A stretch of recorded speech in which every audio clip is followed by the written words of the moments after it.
Assalamualaikum warahmatullahi wabarakatuh. Perkenalkan, nama saya Nikmatul Firdaus dari Prodi Pengembangan Masyarakat Islam. Di sini saya akan mempresentasikan hasil rangkuman materi, yaitu materi elastisitas dan materi ikhtar dalam mata kuliah Ekonomi Mikro.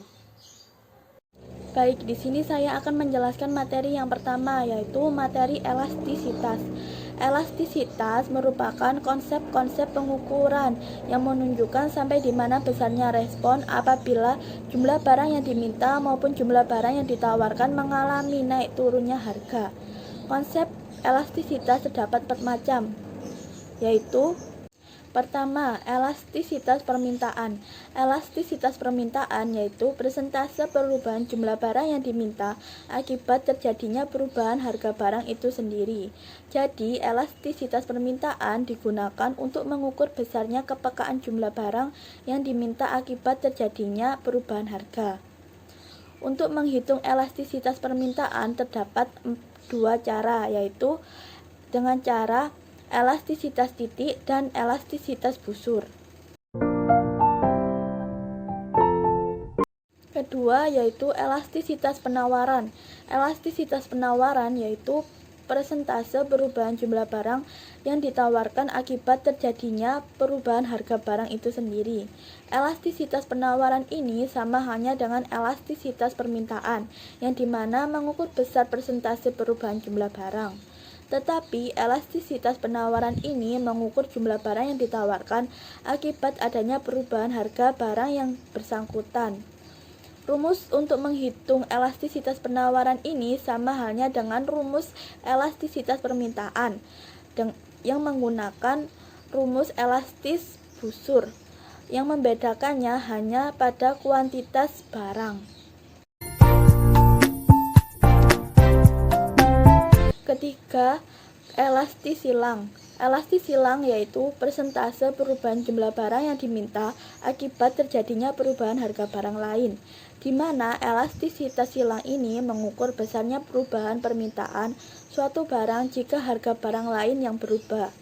Jadi, harga barang yang berkaitan dengan barang tersebut yaitu dapat berubah barang komplementer atau barang yang saling melengkapi, dan dapat juga barang substitusi atau barang yang saling mengganti. Keempat, elastisitas pendapatan yaitu persentase perubahan kuantitas barang yang diminta akibat terjadinya perubahan pendapatan. Faktor yang mempengaruhi elastisitas permintaan. Yang pertama, besarnya proporsi pendapatan yang digunakan. Jika konsumen menganggarkan pendapatannya dengan proporsi yang besar untuk membeli suatu jenis barang, maka permintaan terhadap barang tersebut akan semakin elastis. Yang kedua, jenis barang. Jenis barang kebutuhan pokok atau barang mewah. Untuk jenis barang mewah permintaannya cenderung bersifat elastis, atau perubahan harga sedikit saja akan diikuti oleh perubahan kuantitas yang diminta dalam jumlah yang lebih banyak.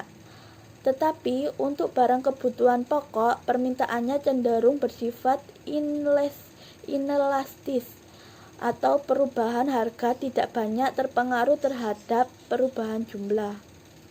Faktor penentu elastisitas penawaran yaitu pertama, sifat perubahan biaya produksi.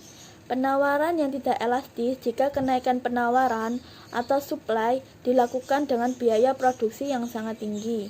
Yang kedua, jangka waktu analisis penawaran. Analisis penawaran terhadap suatu barang dalam jangka waktu yang relatif lama menjadikan penawaran terhadap barang tersebut bersifat elastis, karena perusahaan dapat melakukan perubahan baik harga, desain produk, dan sebagainya. Selanjutnya materi yang kedua yaitu materi ikhtikar. Ikhtikar adalah menumpukan suatu barang dan menahannya dengan menunggu naiknya harga, lalu menjualnya dengan harga yang tinggi. terdapat beberapa syarat yang bisa dikatakan ihtikar. Yang pertama, objek penimbunan adalah barang-barang kebutuhan masyarakat. Yang kedua, tujuan penimbunan adalah untuk meraih keuntungan di atas keuntungan normal. Yang ketiga, menyulitkan dan merugikan masyarakat yang membutuhkan. Perbedaan ihtikar dan monopoli.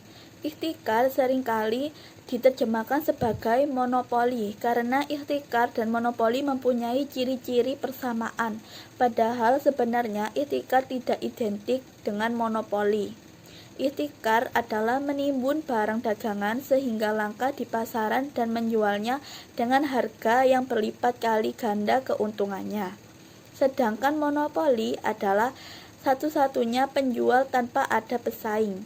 Dalam Islam, siapapun boleh berbisnis tanpa peduli apakah dia satu-satunya penjual di pasar, asalkan dia tidak sampai menimbulkan mudarat dan keberatan kepada masyarakat lainnya. Persamaan ihtikar dan monopoli yaitu keduanya memiliki unsur kepentingan sepihak dalam mempermainkan harga. Keduanya sama-sama memiliki opsi untuk menawarkan barang-barang di pasaran. Jenis barang pada penimbunan yang dilarang oleh syariat Islam adalah segala barang apa saja yang itu bisa menyulitkan masyarakat banyak untuk mendapatkannya, dan si penimbun bisa menjualnya dengan harga yang berlipat dari harga dasarnya.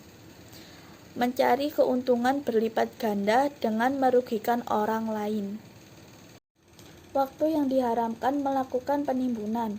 Mengenai waktu diharamkannya praktek ihtikar, pendapat Prof. Yusuf Al-Qardawi adalah mengharamkan di semua waktu untuk melakukan ihtikar, tanpa mengira masa sulit dengan masa mudah. Larangan ihtikar ini adalah haram karena kronologi kelangkaan diciptakan dan memanfaatkan kebutuhan manusia yang mendesak sebagai senjata untuk menaikkan harga dengan keuntungan yang berlipat ganda, sehingga mengakibatkan kerugian dan penindasan pada masyarakat lain. Sekian dari presentasi saya. Apabila ada salah kata, mohon maaf. Wassalamualaikum warahmatullahi wabarakatuh.